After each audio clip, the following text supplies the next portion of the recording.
For decades, scientists considered the Great Plains as the nation's tornado hotspot, but recent studies have discovered the Southeast is most at risk for tornado damage. I took a look at why Tornado Alley is shifting more and more into our area and whether or not this trend will continue to get worse.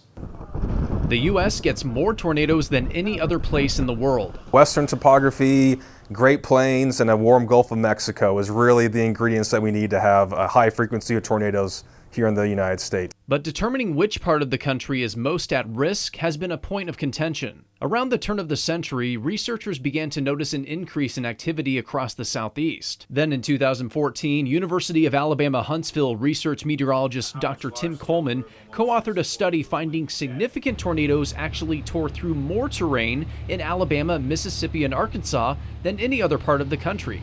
People had been saying the Southeast was part of Tornado Alley. This paper implied that the Southeast was Tornado Alley now. There was some pushback to this research initially, but since then, study after study further confirmed the findings. Dr. Coleman's new ongoing research shows the number of tornadoes, tornado days, and the time twisters spent on the ground are all climbing for our area. To make matters worse, cold season and nighttime tornadoes are becoming more and more common. That's the key ingredient to why we have a higher frequency of fatalities here in the Southeast compared to anywhere else in the country. So why is this happening? There is evidence it is because of warmer temperatures. Warmer air can hold more moisture, a key ingredient for generating tornadoes. While that connection clearly makes sense, there's nothing that says natural climate events can't shift Tornado Alley back away from us. It could be that in 30 years it goes back to Oklahoma and Kansas, and they can have it back. We don't really want Tornado Alley here in Alabama.